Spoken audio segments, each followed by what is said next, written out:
Hi, everyone, and welcome to Attentive Healthcare Solutions webinar on NextGen 5.9.2020.1, Lessons Learned as a Beta Participant. My name is Chelsea Grover, and I'm the Marketing Communications Coordinator for Attentive. Before we dive into today's webinar, I'd like to take a moment to explain the process for today's presentation. First, I'd like to mention this webinar will be recorded. We'll send out a copy of the slides along with the recording within the next week. Next, for those of you who aren't familiar with Attentive, I wanted to share a bit of who we are with you.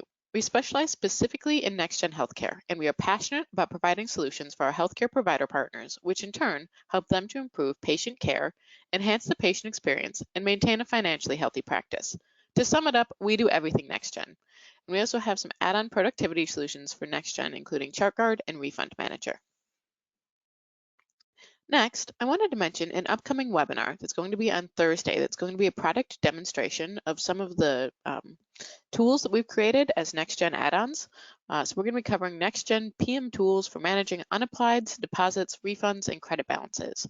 If you are interested in learning more about what that looks like, you can head over to our events and education page of our website, or drop a message or a question in the webinar control panel, and I'd be happy to give you more information and registration email or registration information for that. Okay, so back to today's webinar on NextGen 5.9.2020.1. At the end of the presentation, we'll open the floor up to questions from you. We'll answer all the questions at the end, but you may type them in the questions area of the webinar control panel whenever they occur to you. And finally, for audio clarity purposes, everyone's phone will remain muted throughout the entire webinar. If you experience audio issues, please use the chat box to let us know so we can resolve them. And again, questions may be entered in the questions box. So without further delay, I'd like to introduce our presenters for today. Adam Boron is Solutions Manager at Attentive, and Lexi DeMarche is Manager of Consultant Development. So Lexi, the webinar is all yours. Feel free to get started when you're ready. Okay, thank you so much, Chelsea. And thank you everyone for joining us today. We're going to review the new features and functionality that can be found in the 5.9.2020.1 release of NextGen. So I do want to make a quick note before we get started. You may be wondering what this version is and where did the version 5.9.4.8.4.4 go. So you may have heard that term thrown around prior to the version actually being released in the general release. So the new features and updates are the same. They just kind of changed the naming convention. So I just wanted to clarify that, so if anyone was confused. Okay, so that being said, let's get started by reviewing the enhancements found in the Enterprise EHR application. So here is the agenda. This is just for you to review for the EHR features that we're going to be going over today. Okay, so the first EHR update that we are going to review, this is a pretty big one in my opinion. In this version, the SOAP template has actually been completely redesigned. So this is part of that migration to the adaptive content engine. And as of now, all templates that launch from the SOAP template will not be changed. So it's just the actual SOAP template that you'll see the difference. So as I mentioned, that SOAP template has been redesigned as part of that migration to the adaptive content engine. And if you remember from previous versions, the goal of replacing the KBM with the adaptive content engine, they're just trying to improve quality, performance, scalability, and reliability of templates. This restructured SOAP template is one of those steps in that direction. So as I mentioned, any templates and pop-ups that are going to launch from this SOAP template will not be changed. We also will not see a change in any documents that launch from this new template. It's important to note that at this time, the new SOAP template cannot be customized. So the new format that it's in is not able to be edited in Template Editor. And currently, there's not a tool developed that will allow customization of the adaptive content engine templates. So that's just at this time. So if a practice does want to keep their customizations to the SOAP template, they do have the option to use the historical SOAP template.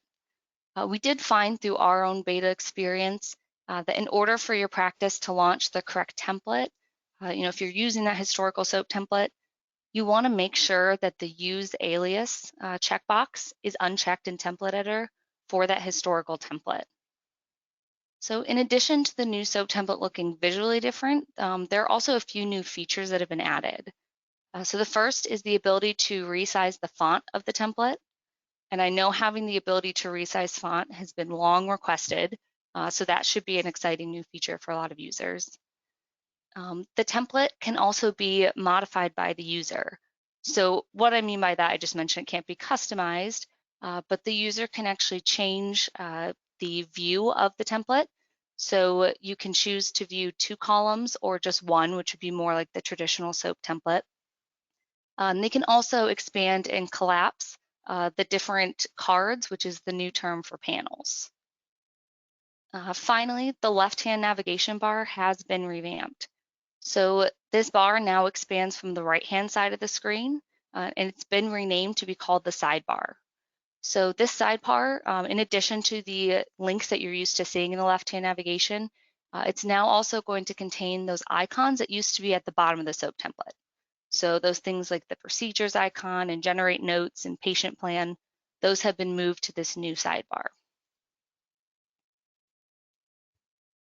So another area of the EHR application that we saw got a large makeover with this version is the workflow for CPOE. And if you're not familiar, CPOE is computerized physician order entry. So in 5.9.2020.1, there's now a CPOE bar, and that's going to be located underneath the patient information bar.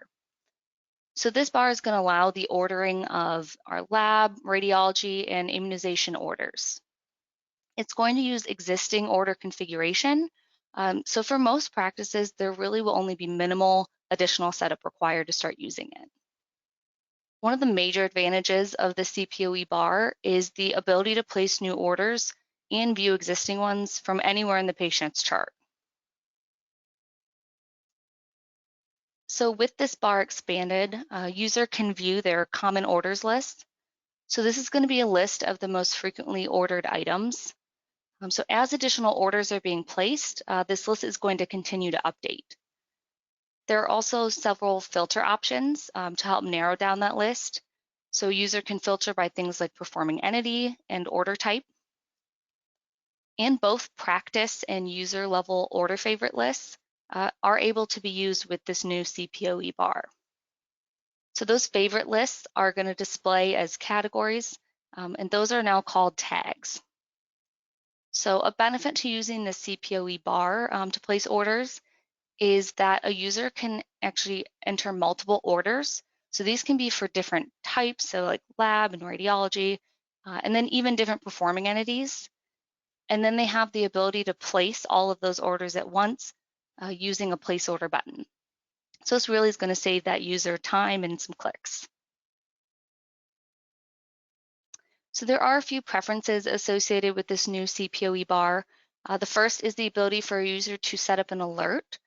So if they attempt to close a chart that has incomplete orders that haven't been placed yet, they'll actually be alerted of that. So that's going to help ensure that, if a user gets interrupted in the middle of their workflow, they're not going to forget to, finish placing those orders for the patient. So that preference is turned on in user preferences on the general tab. The next preference is the ability to turn the entire CPO bar on and off. So this can happen at both the practice and the user level. So this is going to disable the bar if turned off, and then users can use those traditional workflows for continuing to place orders. So at the practice level, the bar can be turned off on the EHR tab of practice preferences. And then at the user level, the user would go into the view menu within the EHR and uncheck the CPOE order search bar. So if your practice does decide to incorporate the CPOE bar into your workflow, I wanted to point out that users who will be placing and viewing orders will need that security right for orders under the module's medical rights to be enabled.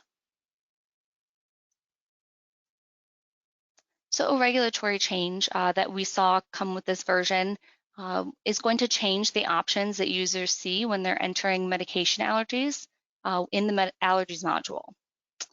So this change was needed to meet meaningful use stage 3 standards, and that's for the CCDA R2.1. So, and that's just the new compliant CCDA version. So the first change that you'll see is unsupported severity options have been removed. So now the only supported options are mild, moderate, and severe. So those options we previously have for fatal, moderate to severe, and mild to moderate are no longer available as options. So for any previously documented allergies where there was an unsupported severity used, you won't see a change upon upgrade. So that historical data is always going to remain in the patient chart, but it can be updated as needed. So if a user does go to update an unsupported severity, they can quickly pick it out of the list because it will have an asterisk in the record. So in addition to the requirement to narrow down that list of available severities, we also saw the addition of a new criticality field. So this field can be found in our allergies module above the reaction section. The options that we have for criticality are high, low, and unable to assess. These options will be pulling from a new code table in file maintenance. And it's important to just keep in mind, like all of our other code tables, the options from this dropdown aren't able to be edited. So in 5.9.2020.1, we also saw the addition of a feature that I know has been highly requested by a lot of the practices I have worked with. And that feature is the ability to upload custom practice-defined patient education documents. So these documents that are or can be found in the HealthWise patient education browser. And so that's where users are currently used to going to find patient education. So this is going to give users all the functionality that we currently see with the HealthWise documents. So these custom documents can be printed, sent to the patient portal, and you can even save these documents to the patient chart. Your practice's custom documents can be uploaded in bulk using a new utility. It's called the Practice-Defined Patient Education Installer. This utility can also be used to map custom documents, and we can map them using our ICD codes, SNOMED, procedure, and our allergy codes as well. Another important step in setting up these custom patient education documents is to set the path where the uploaded documents will be saved. So that path is added in our universal preferences. So as I mentioned, these practice-defined documents are available in the patient education browser. So if this feature is enabled, a new practice-defined folder will display, and that's going to be right above the folder for our HealthWise documents. And those documents will be organized just like we see with our HealthWise documents. So we'll see different categories for age and gender. These categorizations are configured when uploading those documents using that installer I mentioned previously. So users, when they're going through the workflow, they can add both the custom and those built-in HealthWise documents to the shopping cart for the patient. And those custom documents can be distinguished in the cart. There's a column where it will show as a source of custom. So this feature is not only going to save users time, but your practice can also have some additional control over what kind of documentation is being sent out to your patient population. So another enhancement that we saw in this version is the simplification of the My Phrases feature. So previously, we saw 3 separate links. So we had one for My Phrases, Manage My Phrases, and Common Phrases. So with this upgrade, we're now going to see one consolidated My Phrases link. So hopefully this is really going to cut down on any confusion with users, which link to click. So from this new single link, it's going to open this Manage My Phrases or Common Phrases window. A user does have the ability to toggle back and forth between My Phrases and Common Phrases. From this screen, new phrases can be saved by clicking Create My Phrase.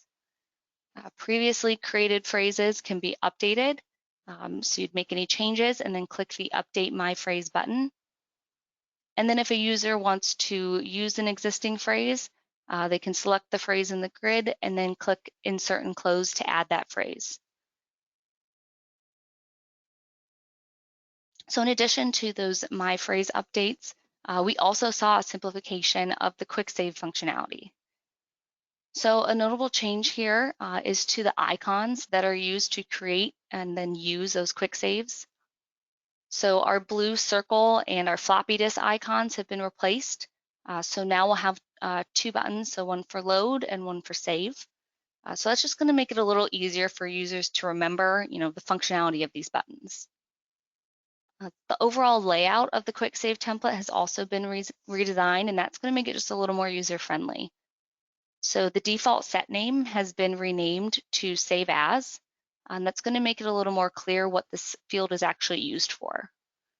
The additional options we have for configuring our quick saves have been moved to a separate options panel, and that can be expanded as collapsed as needed. So these quick save templates, they're not going to affect any current quick saves that a user has. It's more just about going forward and creating new ones. But we do recommend, however, with any upgrade, that these quick saves are tested in the new version prior to go live. And we have experienced in the past that some users may get errors trying to use a quick save that was created prior to upgrading. So another time-saving feature that was found in 5.9.2020.1 is the ability for the system to remember the last selected order assessment. So that's going to be used over all templates that are used in order creation. So that last selected assessment on one template is going to transfer over when another template is selected. So let's say, for example, I select an assessment on my AP details template, and I'm going to go in and document all of those details. And then I want to use that same assessment when I go on to order labs. So when I click that labs tab, it's going to automatically have that assessment selected for me.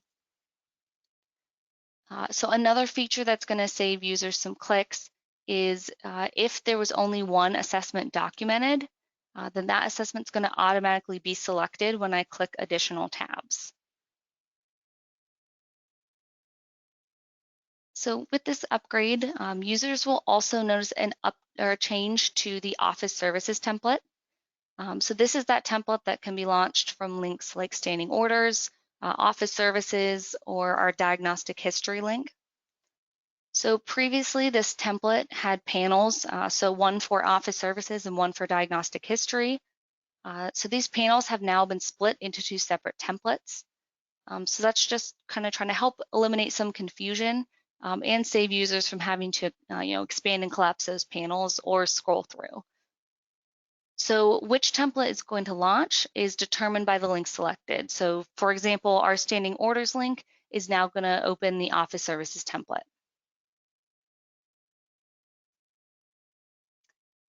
Another regulatory change that we found with this version is a redesigned screening tools template. So this is going to allow your practice to document the administration of those non-NextGen supported screening tools that your practice may need to meet quality measure requirements. So on this redesigned template, the screening tools are going to be listed in a grid format. As I mentioned, this list is going to include both the NextGen and then those additional proprietary tools that your practice may use for screenings. So a column to the left of this grid of our tools is going to display an indicator that's going to tell us what format the screening tool is going to launch in. So a T in this column is going to indicate that the template will be launched and it will allow us to document those details. A W designates that the screening tool is housed on a website. And then this template also has an additional column that's going to show an asterisk next to any screening tools that were performed during that encounter. The right-hand side of the template is going to allow for documentation of the screening tool performed. And we'll see links for things like the health promotion plan, the care plan, AP details, and even referrals. So practices are able to configure this updated screening tools template, and they can do this using a new data set that's found on our datasets system practice template. So in addition to configuring these screening tools with templates or websites, there's also an option on this new system practice template to configure a tool that does not have a pop-up associated with it. So these tools will be marked as performed when selected on the template, and they will be included in any documents that are generated. So if a supporting document is used with a screening tool that doesn't have a pop-up template or a website to go along with it, that document can be scanned in to NextGen separately, and then you're able to link that to the screening tool in our new template. So it's just going to make it easier for a user to review all the screening tool documentation in one place.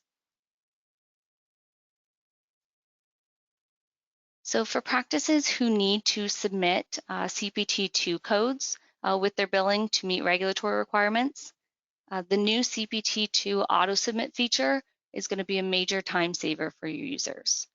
So if you're not familiar with what I'm talking about, CPT II codes are $0 tracking codes, and these are typically used for claim-based quality measure reporting. So these codes are submitted on claims alongside our normal CPT Category 1 billing codes. And in previous versions, these codes had to be configured on the provider CQM maintenance template, and they had to be manually submitted each time. So after upgrading, these codes will automatically be assigned and submitted, and that's just going to save users some time, and it's also going to take out a little bit that human error component. So in order to use this feature, there is some configuration required. So the first piece is to ensure that all CPT II codes that are needed exist in the SIM library that the practice is going to be using. Next, the CPT II codes need to be configured on the coded results mapping system practice template. So there's now a new code system called claims-based measures, and that's going to allow the mapping of the field values on the templates to these codes. So in addition to the configuration required on that coded results mapping template, there are a few options that should be reviewed by your practice on the practice configuration template. So a new CPT II code auto submission section has been added to that practice configuration template. So there are 3 options that a practice can choose from. So the first radio button is to submit the CPT II code without a diagnosis code. So that's going to automatically submit those mapped CPT II codes to the procedure module when the template is saved. The second radio button is to assign diagnosis code to the CPT II on finalize. So that's going to display those mapped CPT II codes on a new panel on the finalized template. And then you can assign diagnosis codes as necessary before submitting those codes. So if your practice does not need to submit the CPT II codes, so if you don't want to use this feature, it's important to note that both radio buttons can be unselected, and that's going to deactivate the feature. We did notice with our beta experience that this option was turned on by default. So we did have to let our clients know to come in here and disable it if they did not want to use the feature. So you can see in the first screenshot, this is what the CPT II codes would look like if that submit CPT II code without diagnosis code is used. And the second screenshot shows you that new panel on the finalized template that would allow the assigning of diagnosis codes. So the next enhancement that was found in 5.9.2020.1 is the ability to use the new 2021 evaluation and management codes. So these were released by CMS, and the adaptive content engine is now configured to use these codes when that time comes. So these coding guidelines will go into effect on January 1st of 2021. So the effective date for the new E&M codes can be configured in the practice configuration system practice template. So I did want to point out that we found after the beta upgrade for one of our clients that the date of the upgrade had actually defaulted in this 2021 coding guidelines field. So that was causing the new coding guidelines to be used prematurely. So we would just recommend that when you do upgrade, you come into this practice configuration template and just ensure that this date is set to January 1st of 2021. So in response to these new CMS guidelines, the 2021 E&M codes are no longer going to use the history and physical exam documentation to calculate codes. So instead, that medical decision-making section and time are going to be used to determine the code level. So on our finalized template, once that medical decision-making level is selected, the corresponding E&M code is going to be auto-selected. So like we currently see, with any of our calculated visit codes, users do have the ability to override that auto-selected code if needed. So these coding guideline updates, they can be especially beneficial to providers who maybe use dictation and are finding they're constantly having to update their calculated codes. So a time field has also been added to the finalized template, and that's going to support the time calculations guideline that providers can use to document time spent on patient care and documentation of that visit. So the counseling and coordinating care section that we're used to seeing has now been made into a link, so that can still be used if needed. So to also help further understand these new coding guidelines and how codes are being selected, descriptions have been added next to each code, and that's going to show how the codes are being selected. So to expand on the SOGI documentation and enhancements that we saw in previous versions, a new SOGI and Transgender section has been added to our practice configuration system practice template. So the settings in this panel is going to affect several HR templates, and we'll see some documents as well. So the first option is to configure the pronoun that's going to be used for concatenation. So these patient pronouns are used on various templates, and we can see them throughout documents throughout the chart as well. So historically, these pronouns have been based on the patient's birth sex. So we can see things like he and she. So this may or may not match what the patient actually prefers to go by. So the practice configuration template allows the practice to choose from two generic statements instead of that pronoun. So the two options are going to be the client or the patient. So if neither options are selected on the template, that pronoun is going to continue to default from the patient's birth sex. The second option on the system practice template is to enable a gender-neutral physical exam and also review of systems template. So with either of these options enabled, a user can toggle back and forth between the male and the female options on some of these gender-specific templates. For example, like the reproductive template we see on the screen. So that's going to allow a user to have access to all questions that they may want to discuss with a patient during a visit. The next option on the system practice template is the ability to turn on what's called the detailed sexual history. So when this option is enabled, there will be an additional sub-tab on our confidential social history template, and we'll find that on the sexual practices and STIs tab. So this new tab is going to allow some additional sexual history documentation, and there will be sections for both the patient and their partner. So the final new feature that we will see able to be enabled from the practice configuration system practice template is the ability to add gender fields to the patient header-on documents. So practice has the ability to choose to add birth sex, current gender, and gender identity. So in addition to the various EHR enhancements that we've reviewed so far, there are several updates to document management application in this release as well. So the first enhancement is a user preference. So when this is enabled, it's automatically going to launch the images batch window when logging into the application. So that's going to save users some clicks. So, if they find themselves consistently switching from EHR to the document management application. The next document management new feature that we found is the addition of a batch number column, and that'll be on the batch status report. So that's going to allow users to filter and then also search reports using a specific batch number. So in this version, we also saw the addition of a new document management report, and that's called patient by document type. So this report is going to return a list of all scan documents, and they will be listed by document type. So that's going to help remove the need to search, for each individual patient and open individual charts if you're looking for specific document types.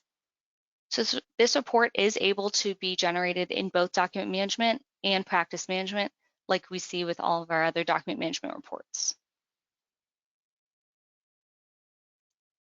So in addition to those updated reporting options, 2 document fields have been added, and that's for patient status and location. So patient status is going to be a system field. So that is going to pull from our patient demographics window. Location is going to be a user-defined field.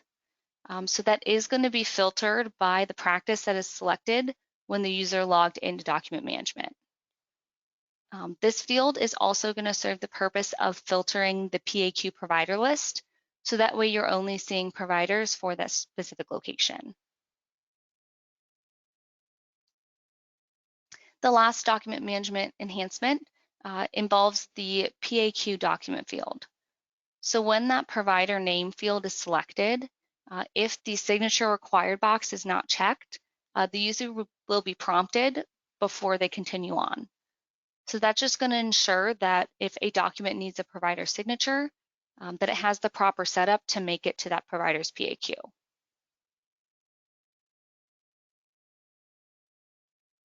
So next, I want to review some of the new functionality that we'll find in the women's health specialty. So the first new feature found in 5.9.2020.1 for women's health is the addition of a Contraception HPI template. So this template is going to allow the documentation of contraception and also those family planning discussions. So the G&P field on this HPI template is going to display as read-only. The current birth control method, this is going to share with our OBGYN details pop-up. So if it's documented there, then we'll see it here or vice versa. The desired birth control method field is going to share with our confidential social history template. So again, we can document it in either place. And then the currently pregnant field, this is going to share with several other templates throughout the EHR.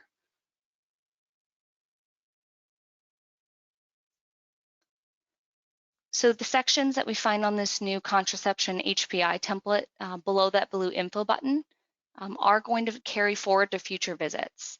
So here we can document things like previous methods, the age used, response, methods patients won't consider, and why. So that's just going to save time and not having to redocument that information. This HPI template also includes a section to document intimate partner violence screening. So the information documented in this section is not going to display on the reason for visits panel. There is a checkbox, so if it remains checked, then all the information documented in this section will be included on social history documents. So if you don't want this information included on documents, you would want your users to uncheck that box. There's also a section on this template to document last menses and menarche age. This section will share with our OBGYN details template. And the last section of template is the review of system section. So anything documented here will share with our review of systems panel as well. So another update for women's health that we saw in this release is the added ability to document the end of pregnancy for a patient where the outcome might not be known by your practice. So let's say, for example, the patient left the practice and that pregnancy outcome wasn't documented. So to solve this issue, a new delivery type has been added, and that will read unknown and in parentheses, patient left practice. So the only required fields when this option is selected is the pregnancy number. So that's going to allow you to kind of close the loop on that pregnancy. And then that's also going to end that perpetual estimated gestational age calculation. So we can stop those pop-ups that say, this patient has been pregnant for 120 weeks or something crazy like that. So in 5.9.2020.1, we also saw several features with our optical management enhancements. So the first update to the optical management application is a redesigned inventory master window. So this new window is going to combine what used to be previously 2 screens. So our new and our search screens are now combined into one window. There's a details button on this window, and that's going to allow users to view and also modify those inventory details. There's also a columns button, and that's going to allow the user to customize which columns are visible in this inventory master window. There's also an option on the screen to toggle between list view and gallery view. So that's, again, to the individual user, just whatever they find more beneficial. So this new inventory master window is going to allow frames images to be attached to current inventory.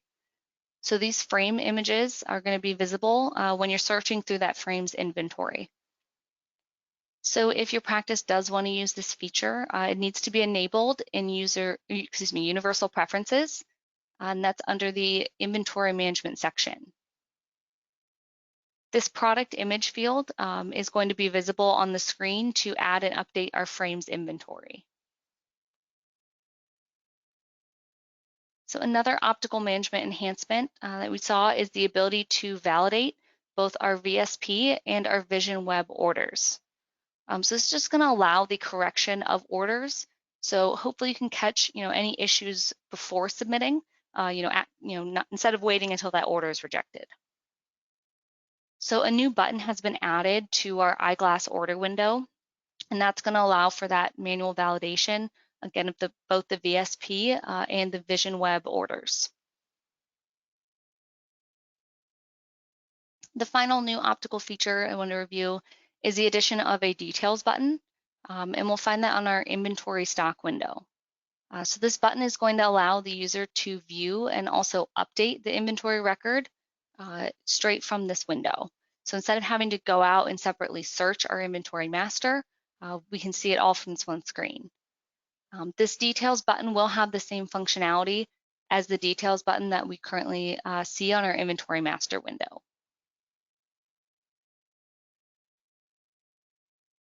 So to wrap up our review of the EHR enhancements, I wanted to review the updates that we saw to the patient portal in 5.9.2020.1.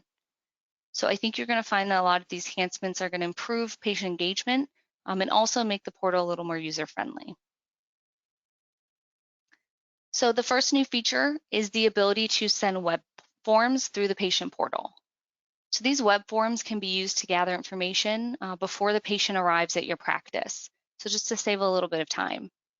So I do want to note that this functionality is only available if NextGen API is installed on your server. So these web forms do differ from the online forms that we currently have the ability to send. So first, the web forms, the submit button is not active on these forms until all required fields are completed. So this can ensure that you're gathering all the information that you need from the patient. And also web forms that are emailed to the patient will expire after 14 days. So you just want to keep that in mind when you're sending patients forms. So these web forms can be sent from several places in the EHR. The first is the patient portal menu, and we'll find that under our online forms option. The second option is to attach a web form directly to a patient portal message. We can see that on our Attachments tab. Our web forms can also be sent from the patient portal enrollment window. So forms selected on this window are going to be sent with that enrollment communication to the patient. So in addition to our web forms, this version also expands upon the online appointment scheduling functionality that we saw in previous versions. So previously, this online appointment scheduling functionality allowed a link to be added to your practice's website. That's going to allow patients to book an appointment in your practice without actually having to sign into their portal account. So in this new version, they kind of expanded upon that functionality.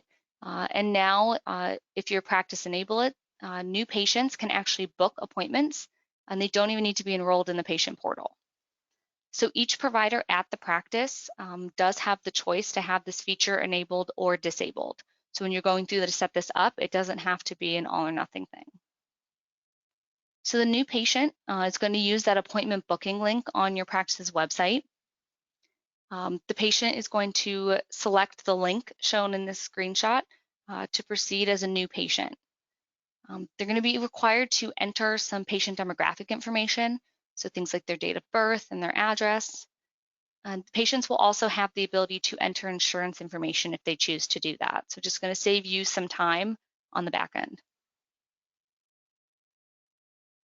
So once that new patient appointment is booked, the patient will have the option to click a link to fill out web forms.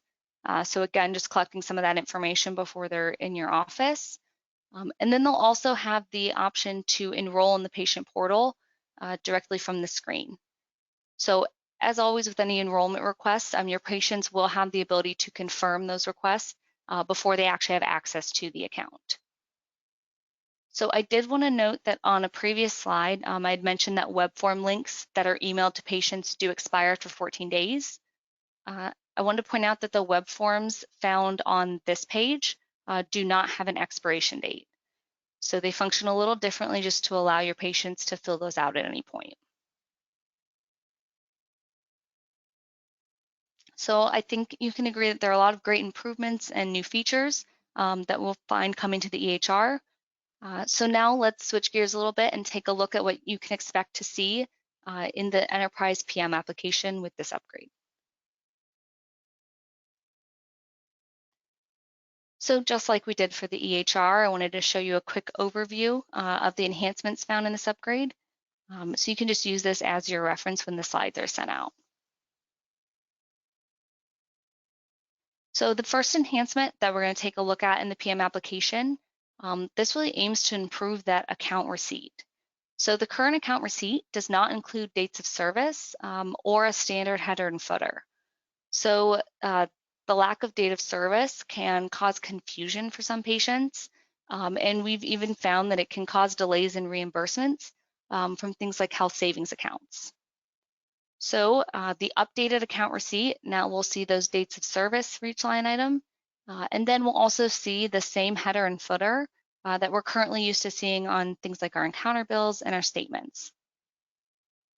In this new account receipt header, the statement date section is going to be the date that the receipt is printed, and the pay this amount field is going to be calculated by taking the current patient balance and subtracting any unposted transactions.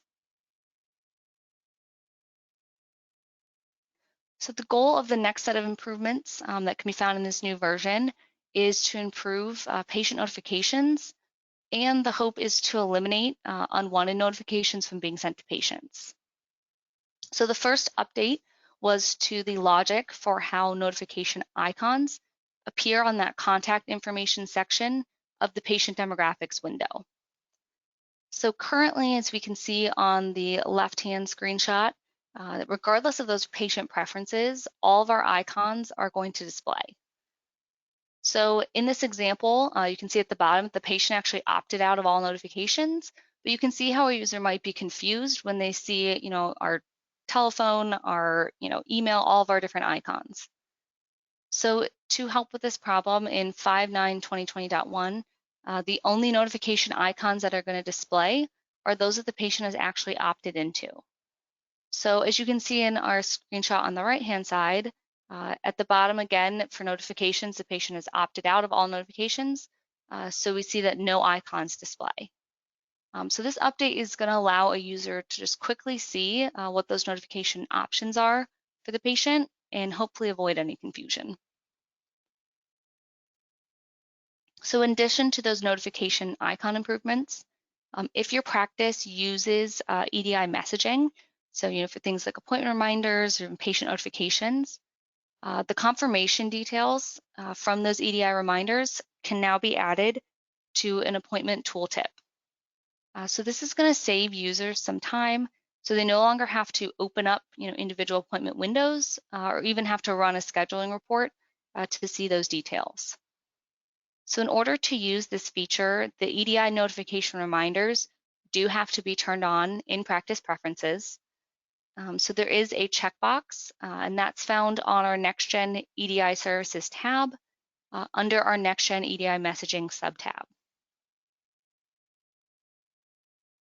So once that EDI messaging option has been enabled in practice preferences, individual users can choose to turn this option on in user preferences. So under our scheduling user preferences on the tooltip tab, you'll see that there are a few options for things like the EDI messaging latest result, the contact method, and the date that the message was delivered on. So again, this is per individual user. They can decide if they want to see this information or not.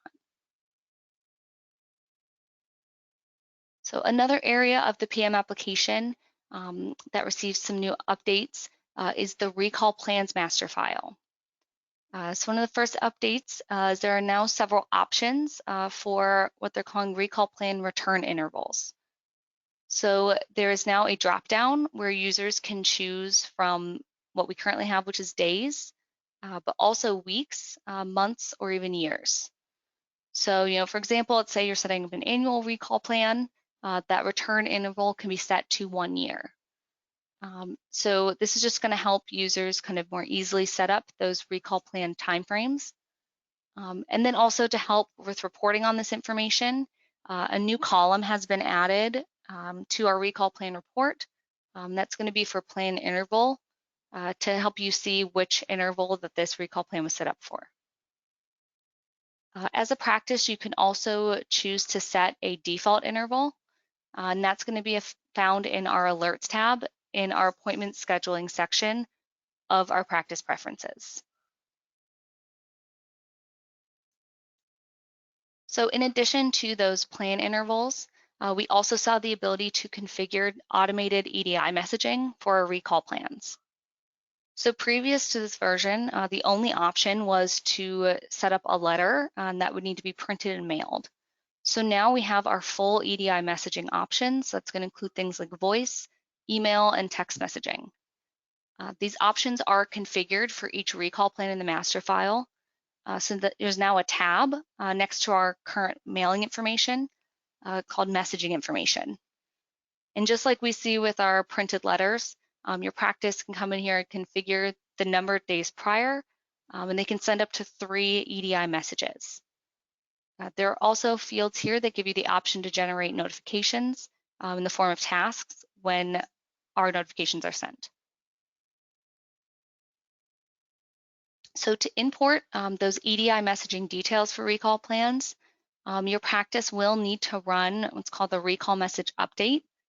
So this can be done in 2 ways. The first way is manually. So we'll find under the File menu and Processes, we'll have a recall message update. I do want to note that this is very database intensive. There's a lot of information being pulled in, so we do recommend this is run after hours. So to kind of help you with this and not have you having to remember to currently do this, there is a new BBP job for recall message update, and that can be added to your practice. So the next enhancement is something that I know that will have a lot of you that are handling billing information for your practice jumping for joy. So in previous versions, we found that a payer could be hidden in file maintenance, but it could remain unhidden at the person or patient level. So as you can imagine, this can lead to several problems. Things like the user having the ability to continue to attach that payer in future encounters. We also saw that that payer would automatically attach to new encounters, even if that payer was hidden. So this can end up creating more work on the back end. So in 5.9.2020.1, we now see that users are prompted to hide the payer at the patient level when they're hiding it in master file. So hiding that payer at the patient level is going to fix several issues that might have arisen in the past. So first, that payer will not automatically attach to our new PM encounters. Another potential issue that we'll find solved is that even if a user chooses not to hide the payer at the patient level from the master file, if any user attempts to attach that insurance to an encounter, they will receive this pop-up alert, and it will prompt them to hide that payer for the patient. The final issue that's going to be avoided is the use of the last encounter button. So if a payer is hidden and the last encounter button is used, the user is going to get an error message that will prevent them from attaching that payer to the encounter. So I did want to note that this feature to hide the payers at the patient level is not going to affect any of our existing encounters and their attached insurance. It's just to prevent issues with new encounters going forward. So in addition to those SOGI document updates that we saw when we were discussing the EHR side, on the PM side, we also see an update to that nickname field in this new version. So that nickname field has been changed to preferred name. This change can be found on our demographic screens, our lookup screens, the patient information bar, appointment windows, and the patient account. In this new release, we also saw the ability to use that preferred name on several printed documents. So this setting can be turned on at the patient level. So 2 new checkboxes have been added, one to the privacy tab of the patient demographics window, and we also see one on the chart details section of the patient chart. So when this checkbox is enabled, this is going to replace the first name with that preferred name, and we'll see that on documents like statements, reports, fee tickets, our patient data sheets, and in the headers of some documents. Another new feature that we see in this version helped to solve an issue related to our sensitive encounters. So previously, when an encounter was marked as sensitive in the EHR, there would be no indication on the PM side. So now a sensitive encounter will display with a red exclamation point, and we'll find that on the Encounters tab of the patient chart. There's also going to be a note in that encounter information section that's going to show sensitive encounter yes in red and bold. So this feature is just to help ensure that, regardless of the application the user is in, they're always going to see if an encounter is marked as sensitive. So a dilemma that I know I have personally witnessed for several clients is how to handle, if your practice has multiple tax IDs. So let's say, for example, an organization acquires a new practice. So there may be a period of time when the previous tax ID must be used. Another scenario I could see this occurring is if a practice changes their tax ID. So the old and new tax ID may need to be used simultaneously, and that's going to depend on date of service. So in the previous version, those scenarios would typically require the practice to create a new group for this new tax ID. And this still wouldn't give practices the ability to use different tax IDs based on date of service.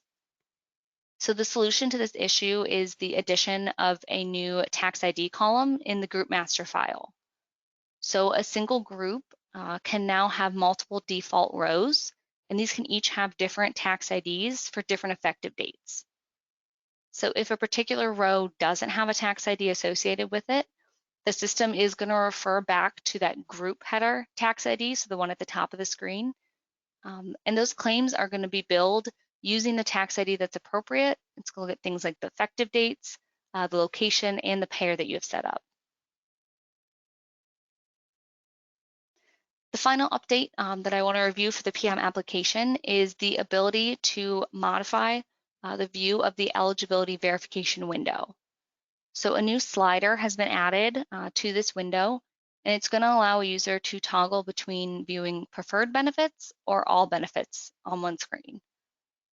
Those preferred benefits will show based on the eligibility preferred service types that are selected in practice preferences. So this new feature is going to allow users to, they can kind of customize and view only the benefit information that they find helpful. So that concludes some of our favorite features that can be found in the 5.9.2020.1 release. We hope you are as excited as we are for some of these enhancements and new functionality. And maybe you even saw a feature that you had previously requested. So as always, if you're uncertain where your practice stands, let I10 help you. So we can assess your current practice state, provide recommendations, and even help implement new processes or procedures. So you can feel free to visit our website. You can continue to sign up for our webinars and maybe even consider some of the services we offer, such as macro assistance, MIPS reporting. We can do on-site consultations for EHR, PM, and technology, as well as we can let you test drive some of our products. So, and of course, you can always reach out to us directly. But now we have made it to the questions portion. We left a few minutes for questions, so I want to thank everyone for joining us today, and I'm going to turn it over to Chelsea. Perfect, thank you, Lexi. So we're just going to go through these in the order that we received them, and we'll just go through them all until we reach the end. So if you have questions, feel free to keep sending them through. First question: do you know if this is more tablet friendly, less reliance on mouse cursor, and more opportunity for touchscreen and/or stylus? Yeah, I'll take this one. Yeah, this is for the new SOAP template, the new format. So in our experience testing it on a mobile device or a tablet, it still does rely on the clicking and scrolling rather than like on an iPad, for example, you can just swipe up and down. It still does rely on the scrolling. Great, thank you, Adam. Next question: will the slides be mailed to us? A bunch of people asked that one. Yes, I will be emailing out the slides along with a link to the recording as soon as I get it uploaded. That usually takes a day or two, but I will get them out to you within the next week for sure. Sometimes they end up in your spam box, so if you don't get them, check there. And if you still don't get them, just shoot me an email and I'm happy to send them to you without our automated system, because then that should go through without issue. Next question. Does this patient education sent via portal count towards PIMU? Yes, this one, yeah, I think this one came in with the custom patient education. Lexi, are you aware? Yep, I can take this. Yes, so the patient education, the custom practice patient education does count, so towards meaningful use. So yep, that was one of the thoughts of enabling this, is you can get credit for sending not only HealthWise documents, but your own practice documents as well. So the answer is yes. Perfect, thank you, Lexi. Next question. For the E&M guidelines changes, does this also apply to cardiology since they have a different finalized template than other specialties? So I can take this one as well, Chelsea. So there are some changes for cardiology as well. So those guideline changes will update their finalized template as well. So it'll look a little different than the one that I showed on the screen, but you will see changes for cardiology as well. Perfect, thank you. Next question. Has anybody evaluated the new behavioral health content? Do you have opinions on it? Yeah, oh, go ahead. Well, I was just going to say that I have looked through some of the new features. I think there's some good new features, but I don't know, Adam, do you have an opinion on it? I haven't done a deep dive on it. Same, like definitely something to want to, as a practice, if you use behavioral health or see that type of patients, definitely go through the new features. There's definitely a lot. I haven't done a full deep dive yet to it though. Okay, thank you, Adam. Next and possibly our last question. Oh no, there's more. No, wait, next and possibly last. Okay. Our organization added the CPT II codes as an extra procedure for submission, and the document generation could take up to 39 seconds. Have you encountered this with testing? Is that configuration different than what we have done? I can take this one. Yeah, so in our testing with some of our clients, we did have that turned on when we first upgraded, and we did not see any delay in the code generation. For the documents generating up to 39 seconds, definitely most of our groups that we work with use the offline document processor, which will definitely, I mean, there's pros and cons of that, but that will certainly hopefully help the amount of time that it will take to generate. In our testing, we've not seen any issues with the CPT II codes though. Great, thank you, Adam. We have another question. For optical management, have there been any updates to reporting with respect to capture rate? Additionally, any changes made for multi-location organizations with varying taxes and different lab options?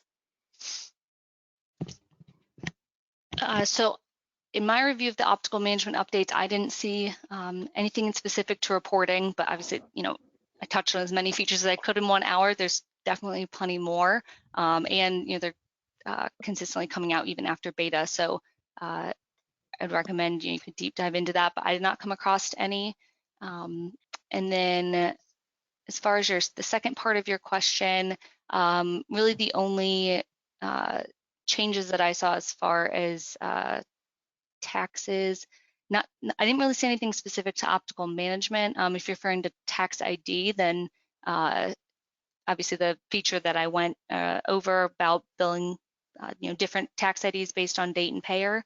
But yeah, I didn't come across anything specifically with optical management. But again, there are so many features that I would recommend.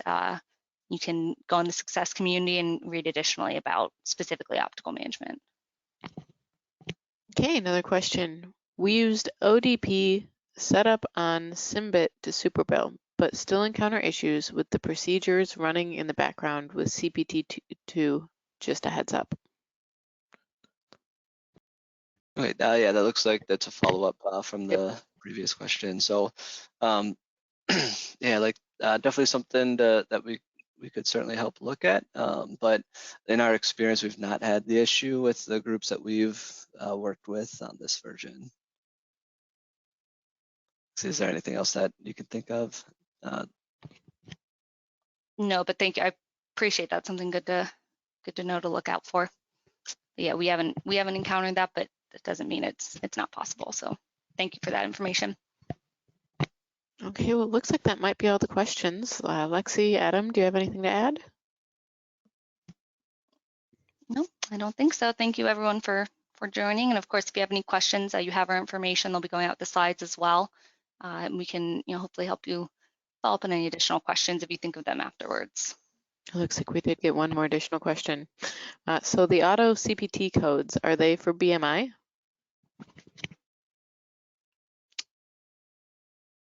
Let me see. Sorry, just reading the question again. Or codes like that which have no CPT code? Follow-up question, you can probably see it. So these, oh, sorry, go ahead, Adam. I was just going to say, with the group that I worked very closely on, it was based on visit type that was selected, and not anything specific in the documentation of the visit.